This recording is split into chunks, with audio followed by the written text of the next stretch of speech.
Eh, Vamos a terminar el módulo de abdomen con el tema de apendicitis aguda, un tema que frecuentemente van ustedes ver en las emergencias, tanto pediátricas como en adultos, ya que es una enfermedad bastante, pero bastante frecuente. Hay cosas que recordar y conocer desde el punto de vista anatómico, de las variaciones en que puede estar la presentación clínica de una apendicitis. Aquí tenemos una imagen donde nos muestra el colon con su región cecal y con la presencia del apéndice que está en la región posterior de la misma región. Es importante recordar esto porque el posicionamiento del apéndice puede variar ligeramente la manifestación del dolor, sobre todo, o la focalización del mismo. ¿De dónde viene el término de apendicitis? Pues es una enfermedad que fue vista en siglos pasados, una enfermedad que se desconocía en su mayoría y que en su época fue altamente mortal. No decir que la mayoría de los pacientes se morían. Actualmente, ningún paciente debería de morir por una apendicitis. Ninguno. Más sin embargo, siempre sigue existiendo la mortalidad por esta enfermedad. Sobre todo en pacientes menores de 2 años y pacientes mayores de 65 años. Es donde más complicaciones se pueden presentar. Bueno, ¿qué es el apéndice? Es un remanente o una continuación de la parte cecal, ya que es una área tubular. Mide aproximadamente de 8 a 10 centímetros, en algunas personas más todavía. El diámetro puede ser de 4 a 8 milímetros. En adultos ya desarrollados está en la parte inferior del ciego, a 2 centímetros de la válvula iliocecal. Y en adultos, porque en niños el posicionamiento varía según crecimiento. Es una estructura que en la edad joven, o sea, en pacientes jóvenes, produce mucho tejido linfóide. Por lo tanto, se ha creído que es una estructura de defensa en la niñez por la gran producción de linfocitos que tiene. La edad en la cual va disminuyendo es después de los 30 años, estadísticamente hablando. Anatómicamente se describe como que es una continuación del ciego y se encuentra un repliegue valvular llamado válvula Gerlach. Como les dije, en los ancianos se pueden presentar mucho más complicaciones porque hasta cierto punto pueden tener cierto grado de fibrosis y lo oblitera. Pero la manifestación clínica puede ser un poco diferente. Una de las cosas es recordar la anatomía. La anatomía del colon, o sea, la región del ciego, puede variar en su posición y puede estar en una región alta, media o baja o en la región normal. Alta porque puede estar a nivel de hipocondrio, media porque puede estar a nivel de flanco y baja porque puede estar a nivel pélvico. La región media es en fosa ilíaca, la localización normal sería en fosa ilíaca derecha.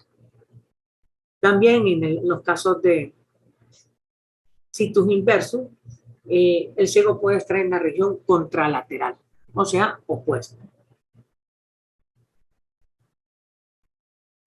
Eso cambia el posicionamiento del ciego, puede alterar la sintomatología de la apendicitis. Pero también la misma apéndice tiene variación en su posición. Estas variaciones pueden hacer cambiar cierta sintomatología o aumentar la sintomatología.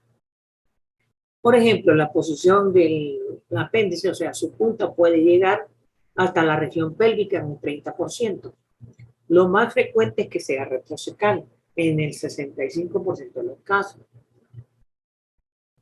Un 5% puede estar hacia adelante o hacia atrás del hilo terminal, lo cual provoca contacto directo con la misma. Y eso provoca estimulación en la fase inicial inflamatoria del apéndice, puede provocar estimulación del hilo terminal, lo que puede generar en un cuadro diarreico en las primeras 6 horas del cuadro apendicular. Entonces es importante tener toda una clínica y pensarla en el diagnóstico de la apendicitis. Nuevamente, volviendo a la anatomía, la región secal del apéndice es una estructura que tiene parte del meso, que es parte del peritoneo. En ese meso están involucradas arterias, venas, sistema linfático y nervios.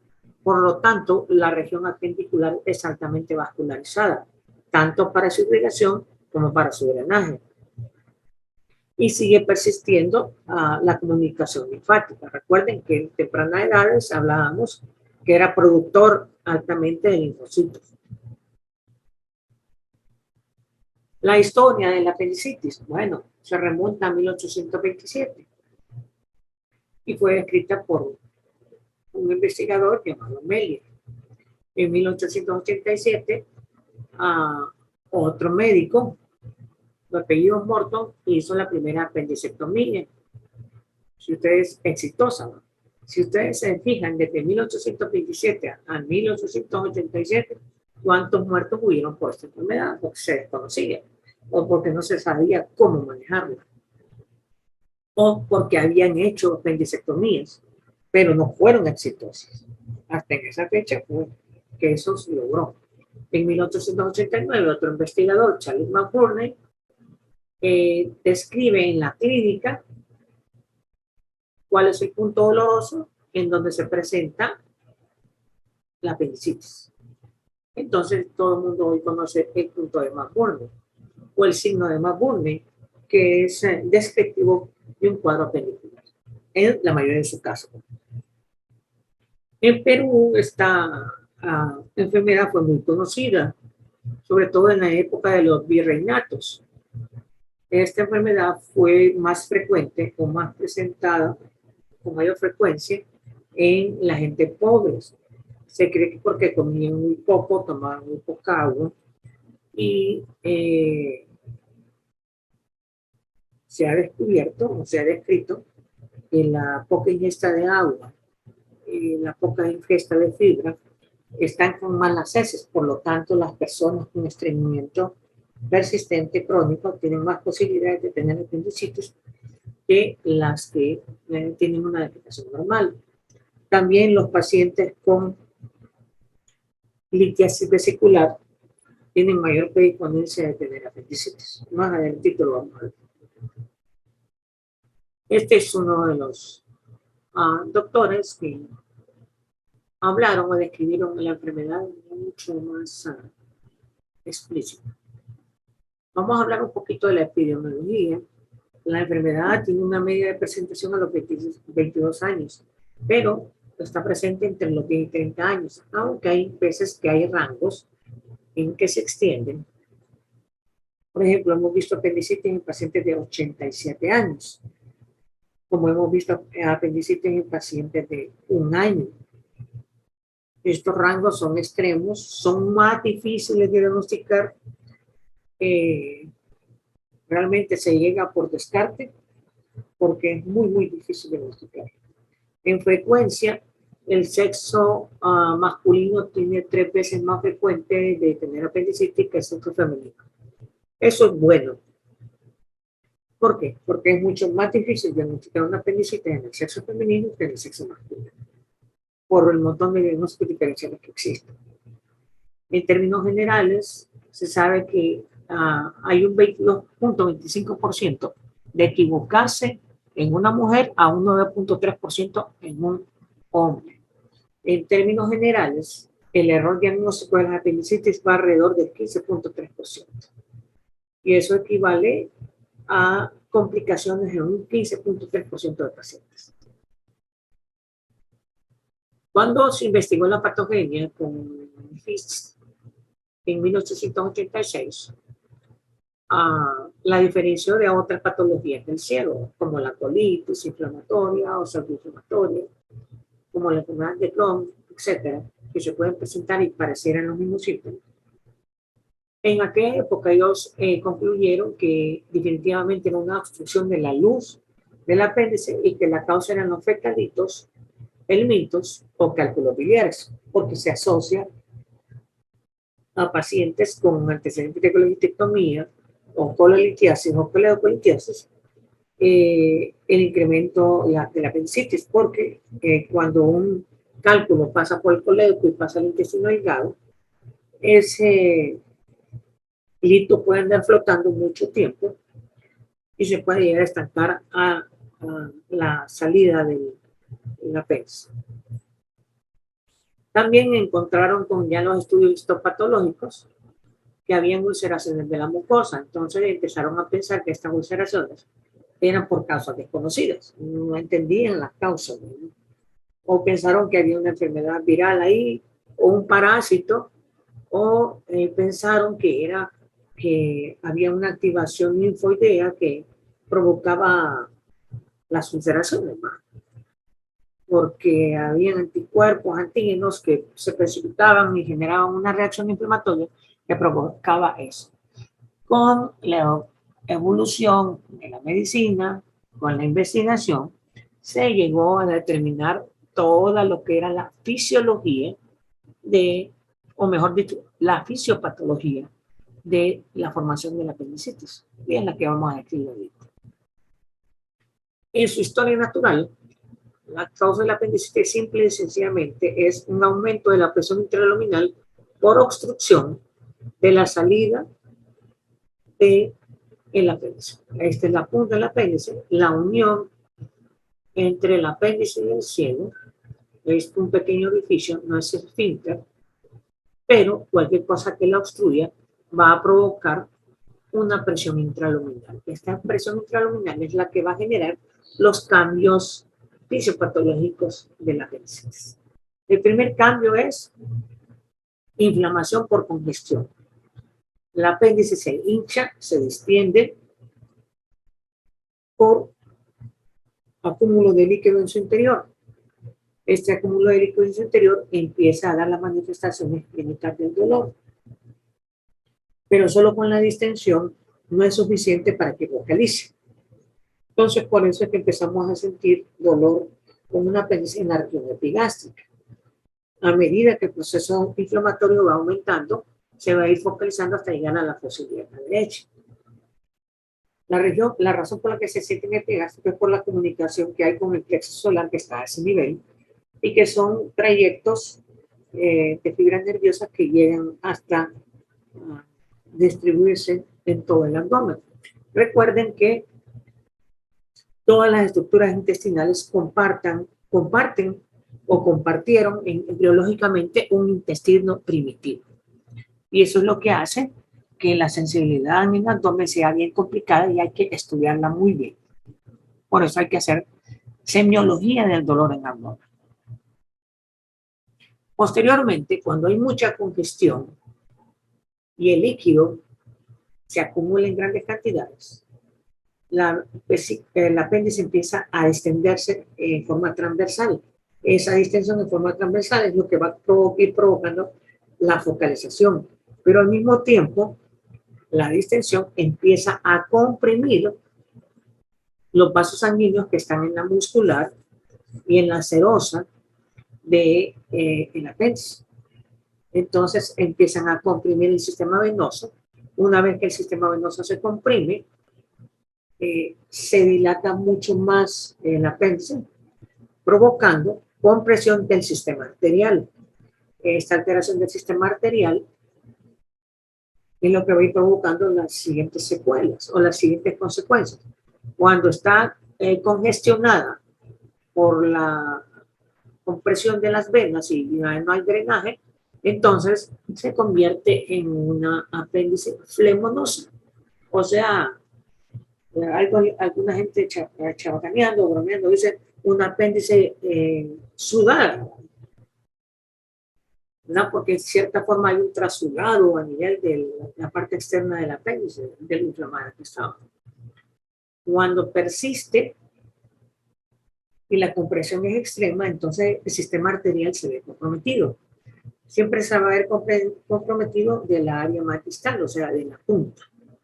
Entonces, en la punta empieza a haber avascularidad. Esta vascularidad va a provocar que vaya a haber una perforación de una área vascularizada, y a eso se le va a conocer como apéndice aguda supurada.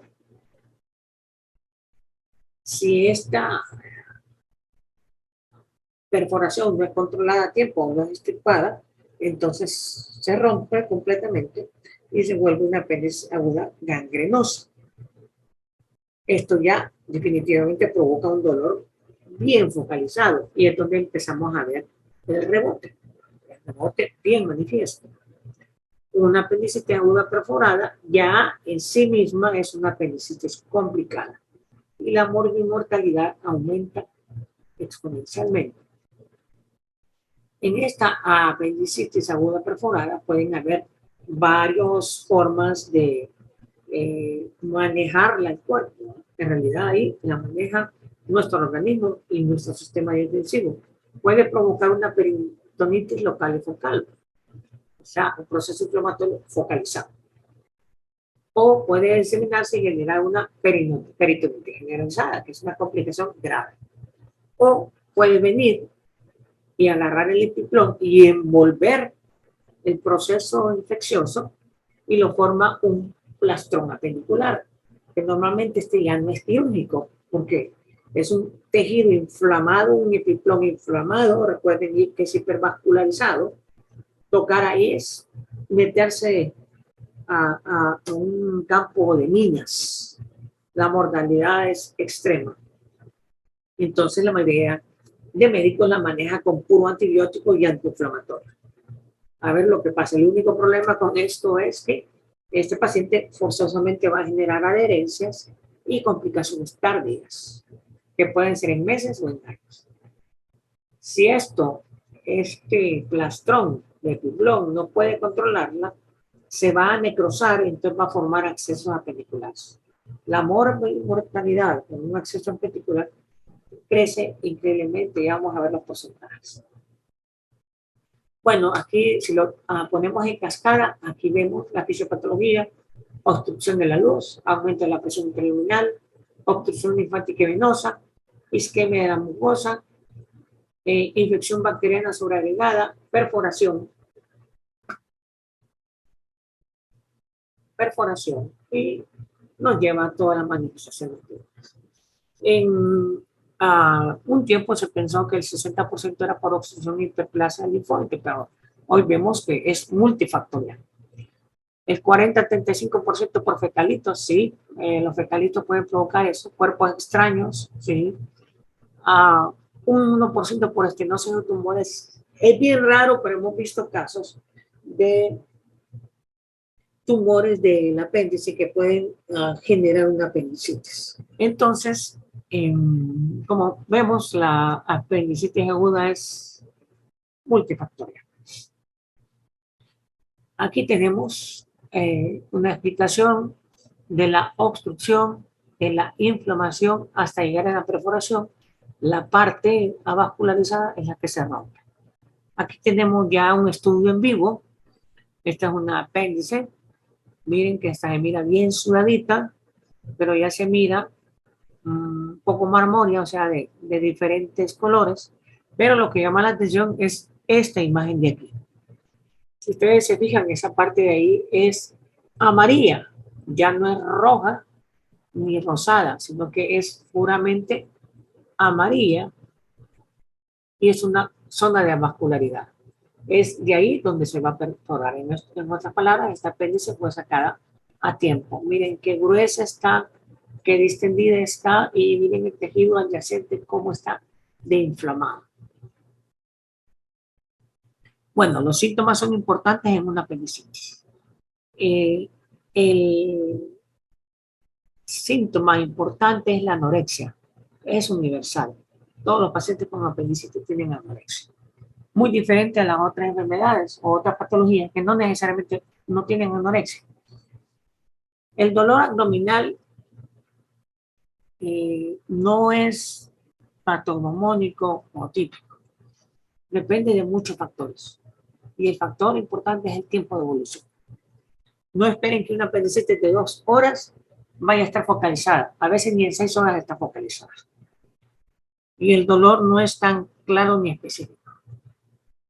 Entonces, no nos podemos ir por dolor abdominal. Lamentablemente, casi todo paciente que llega a una emergencia con dolor abdominal, lo primero que piensan es apendicitis.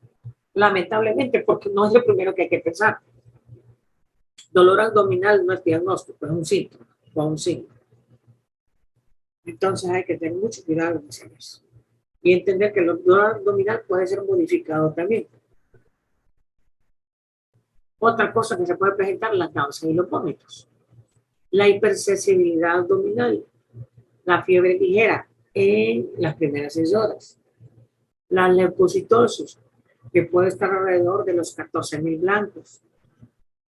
Ya un paciente con 14.000 blancos ya hay que considerar apendicitis. Pacientes con 11.000 blancos todavía es cuestionable. Pacientes con 20.000, 25.000 blancos también es cuestionable. Ya, si en realidad tuvo apendicitis, ya no estamos hablando de una apendicitis edematosa, estamos hablando de una complicación de una apendicitis. 25.000 blancos, estamos hablando de una un plastrón apendicular o un acceso apendicular. Aquí está la cascada, oclusión, falta de drenaje, acumulación de moco, al mismo tiempo estasis intestinal, proliferación bacteriana, todo eso con el aumento de la presión intraluminal, presión de las capilares, oclusión de capilares y vénulas, congestión e inflamación de las capas del apéndice, mucosis química por bacterias. Esto provoca liberación de toxinas que van a dar la fiebre, la taquicardia y la leucocitosis. Ojo, también hay taquicardia en la apendicitis. Los síntomas van a variar, sobre todo de la focalización del dolor. Si es retrocecal, va a estar matado a fosa ilíaca derecha o fosa renal. Pero si está, aquí está malo, si está cerca del ilio terminal, anterior o posterior, nos va a dar diarrea en las primeras 6 horas. Si está cerca de la vejiga, puede referirnos por lacturia o disuria. La clínica típica en un 50-60% es retrocecal, por lo tanto, vamos a tener la focalización en fosa ilíaca derecha. ¿Cuáles son los signos que podemos presentar? Decir que tosa y vamos a tener un dolor exquisito en fosa ilíaca derecha.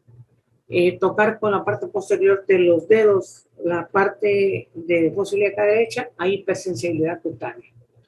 La rigidez muscular, signos de Bloomberg, signo de Rosen, signo del SOX, signo del obturador, que las podemos hacer como maniobras para poder considerar que sí hay un proceso inflamatorio retrocecal que hace contacto con el SOX y que nos puede dar algunos de estos signos.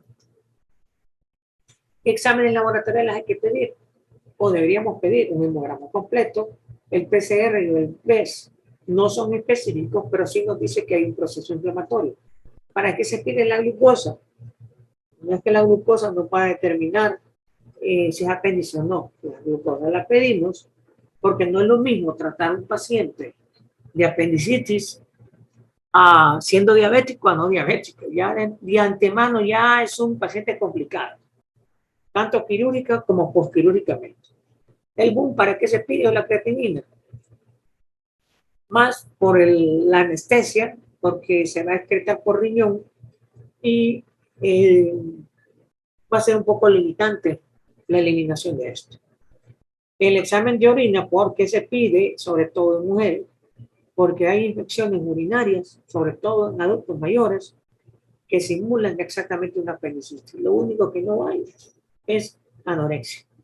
La prueba de embarazo, porque en una mujer existen todos los diagnósticos diferenciales uterinos y ováricos que hay que presentar en diagnóstico diferencial. embarazo ectópico, quiste roto, síndrome de 14º día, torsión ovárica, salpingitis, como ven, una variedad. Pues, por lo tanto, hay que hacer diagnóstico diferencial. Y una de ellas es el embarazo. En los rayos X, ¿para qué no sirven los rayos X? Siguen siendo de utilidad en una apendicitis. Todo el mundo se va con ultrasonido, pero el 65% son retrocetales. No las van a ver. El gas es el enemigo número 1 de la apéndice. Y si está en fases iniciales, no van a encontrar esa apéndice. Y no van a contar siempre con tomografía. Van a tener que irse por clínica, porque el diagnóstico de la apendicitis es clínico, no es imágenes. Las imágenes sirven en los casos en los que yo tengo dudas o está difícil. Pero el diagnóstico debería ser seguir siendo clínico. Lamentablemente, hoy por hoy, se ha vuelto mucho la dependencia del ultrasonido. Y el ultrasonido no es infalible. Hemos visto tantos casos de ultrasonidos normales en una apendicitis que entendemos que no es el estudio que nos va a sacar de la duda. Y ahí vamos a ver en rayos X niveles hidroaéreos, borramiento de la grasa preperitoneal. ¿Se acuerdan cuando les enseñé la radiografía simple? Había una grasa en el borde externo de la pared abdominal. Esa es la grasa peritoneal. Desaparece en el lado donde está el apéndice. La presencia del fecalito o apendicolito, que es el calculito de calcio. El borramiento del psoas en el 65% porque está justamente el apéndice cuando se inflama cae sobre el psoas y por eso que está el famoso signo del psoas. El asa centinela significa que el asa intestino delgado al llegar al ilio se paraliza y esa es la asa centinela. Estos hallazgos se pueden ver de otra forma en el ultrasonido. En ultrasonido, ya lo vamos a ver un rato cómo se ve. Bueno, en este caso, aquí está el fecalito, aquí están los niveles hidroaéreos, que ya nos dicen que hay un proceso obstructivo ahí, inflamatorio, y el fecalito, solo con ver el fecalito, eso es apendicitis. Fecalito en fosa ilíaca derecha, eso es apendicitis. Asa centinela, aquí están las asa centinela, además que te queden grandota porque todo el intestino está paralizado. Bueno, ¿qué vamos a ver por ultrasonido? Que no podemos ver por rayos X. Engrosamiento de la pared apendicular cuando se mira el apéndice. Líquido peripendicular. En muchas ocasiones no logramos ver el apéndice. Lo que logramos ver es el líquido peripendicular. Si el paciente es masculino, inmediatamente que vemos líquido peripendicular decimos esto es apéndice. Pero en una mujer no. Porque el líquido me lo puede dar un folículo roto, un síndrome del 14º día, una torsión ovárica, un embarazo ectópico que se está rompiendo, me puede dar líquido libre. Entonces, la clínica siempre tiene que estar asociada. Aumento de la vascularidad en las fases iniciales del apéndice. El apéndice se vuelve bien hipervascularizado. El fecalito también es visualizable en ultrasonido. ¿Se acuerdan de la asa centinela? Pues en ultrasonido es pared intestinal, significa que el intestino delgado no se mueve, está paralizado. Esta es una imagen radiológica. Si ustedes se fijan, el psoas de aquí se borró, se perdió, la grasa peritoneal no está visible y hay niveles hidroaéreos. Agreguémosle en la clínica y estaremos en una apendicitis. Ultrasonográficamente, bueno, esto es el apéndice, miren, parece un dedo. En corte longitudinal, en corte axial, le medimos el diámetro.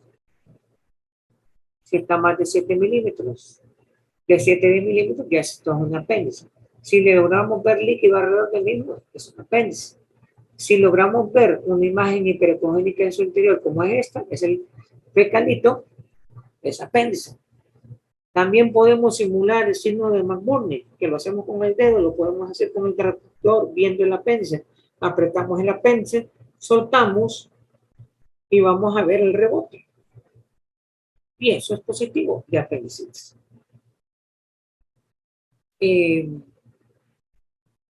Las asas paréticas las podemos ver también. O sea, vemos que el intestino no se mueve. En casos extremos, cuando la clínica es extremadamente complicada, no fácil de diagnosticar, entonces podemos recurrir a la tomografía. ¿En dónde tenemos tomografía? ¿En qué casos puede ser difícil diagnosticar una apendicitis? En pacientes premedicados. Pacientes que ya recibieron algún tratamiento. Muchas veces en emergencia mandan al paciente y no le dan nada, está muriendo el dolor y no le ponen nada hasta que no le hagan ultrasonido. Si tiene apéndice y no se ve por ultrasonido, le vamos a hacer tomografía en una emergencia, porque tenemos que dar con el diagnóstico, no importa si le ponen analgésico o no, no va a cambiar. Si es apéndice, es apéndice. Entonces es importante que hay que tener cuidado cuando estamos viendo pacientes, pues hay formas de llegar al diagnóstico. Ahora, ¿qué puede alterarnos la clínica del paciente? La premedicación. Y ustedes pueden estar pensando ahorita en buscapina, cetal compuesta, cualquier analgésico, alcacercer, pero recuerden, el dolor empieza en casa, no empieza en un hospital, no empieza en una farmacia, empieza en casa. Por lo tanto, deberíamos de ver los medicamentos caseros, son los primeros, y no preguntamos, se lo digo por experiencia. Yo recibo un montón de pacientes, vienen con el residente y le pregunto, a los residentes les pregunto, ¿recibió premedicación? Y me dicen que no. Y les pregunto si están seguros, me dicen que no. Lo primero que empiezo a preguntar yo, señora, ¿le dio té de anís? ¿Le dio té de manzanilla? ¿Le dio té de romero? ¿Qué importancia tienen esos test? Pues son más complicados esos test que cualquiera de los otros medicamentos. El té de anís es el mejor antispasmódico que hay. El té de manzanilla es el mejor antiinflamatorio. El té de romero sirve para mejorar los gases. Combínenlos y tendrán una bomba para cambiar un apéndice, hasta el punto que este paciente puede llegar a un acceso sin darse cuenta que tiene una apendicitis. Entonces, desde el momento en que yo sé que estos pacientes recibieron ese tratamiento, yo sé que la conducta del paciente va a ser diferente, que probablemente el proceso inflamatorio no lo logre ver por un ultrasonido. Y si miro el apéndice, no la voy a ver tan inflamada. Entonces, yo tengo que decidir, clínicamente es una apendicitis, el apéndice no llega a los diámetros, no tiene líquido, pero es una apendicitis, fue premedicado. Y eso es importante en los momentos. O si no la veo, pero ya sé que fue premedicado y tiene una clínica de apendicitis, le hago una tomografía. Y si la tomografía es dudosa, aún así concluyo que por los cambios de medicamentos previos, no encontramos completamente todos los cambios en una apendicitis, pero que es compatible con una apendicitis. Ahí es responsabilidad del cirujano, que no la perona. Aquí, para mostrarles, en este caso, aquí está en una apendicitis, fosa ilíaca derecha, fácil como todo el mundo, pero en este caso no. La apéndice se fue para arriba, se va a la región umbilical y el dolor se presenta en la región umbilical. En este caso, la apéndice se fue a la región de la vejiga y puede presentar cistitis o pueden presentar que es una dismenorrea. ¿Qué tal que le dé la apendicitis en el momento que anda con la menstruación? Piensan que es una dismenorrea. O en estos casos que el apéndice tiene un ciego alto y el apéndice se fue para arriba y está pegando en el hígado, y el líquido se está formando alrededor de la vesícula biliar. O sea, le está inflamando el líquido de la PES. Entonces, es una apendicitis, pero que ya no va a tener signo de McBurney, sino que puede tener un Murphy. Pero la clínica va más compatible con los signos de una apendicitis, nada más que lo que cambia es ya no McBurney, sino que Murphy. Por eso es importante tener en mente todos los diagnósticos diferenciales. En tomografía, solo les voy a enseñar, este es un esquema. ¿Qué buscamos en la tomografía? El engrosamiento parietal, el hiperrealce parietal. Este hiperrealce se causa porque como la apéndice está hipervascularizada, llega mucho más en medio de contraste. La alteración de la grasa, cuando miramos que la grasa alrededor de la vesícula está alterada, eso es apendicitis aunque no esté engrosada. Pero ya ese es un signo de apendicitis. Entonces, todos estos hallazgos son los que se valoran en el diagnóstico de la misma. ¿Cuál es el problema de la apendicitis? Todos los diagnósticos diferenciales que existen.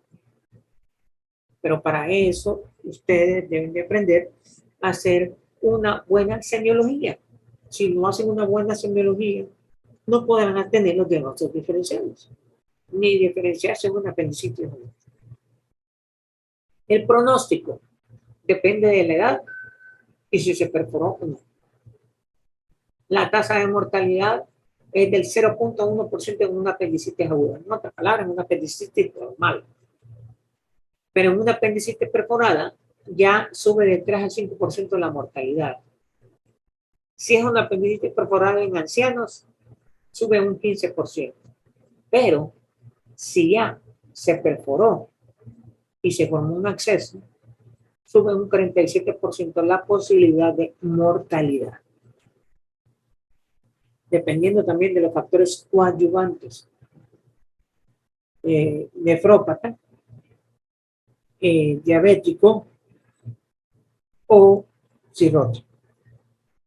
Ya son factores que definitivamente influyen en la mortalidad del paciente. ¿Hay dudas, preguntas, comentarios? Parte nada, doctor. Todo bien.